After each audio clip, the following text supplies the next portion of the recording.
Siyempre sa unang tingin makikita natin ano ba naman itong gobyerno na ito, 'di ba? Na na merong mga ginawang masama, no? At kaya sila ay pinapaalis sa poder, 'di ba? Ibig sabihin, nakakalungkot na pinakamataas na opisyales pala ay merong mga ginawa na labag sa konstitusyon, no? Kaya sila gustong i-impeach.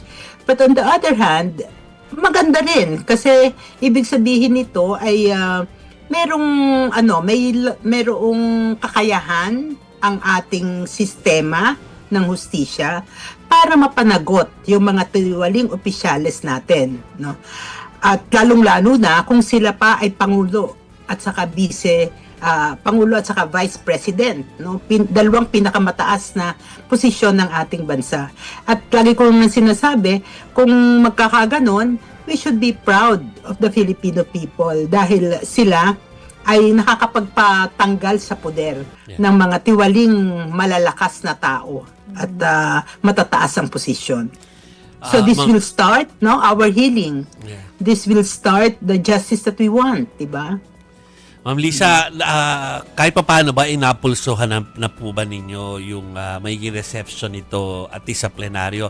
Last year kasi ang daming bumoto to support kaya nga naiakyat, di ba? Yes. Nagka-problema lang sa Senado kaya hindi umusad-usad doon. Hindi naging forthwith. Last time. Yeah. Pero ito ngayon, kasi sabi nila may epekto pag malapit na yung susunod na halalan eh. Na baka nagpe-play safe na yung iba by this time. Nararamdaman nyo rin po ba yun? Well, sa palagay ko, dahil noong last year, marami ang pumirma at sumang-ayon doon sa complaint, kaya nga naiakyat sa Senado.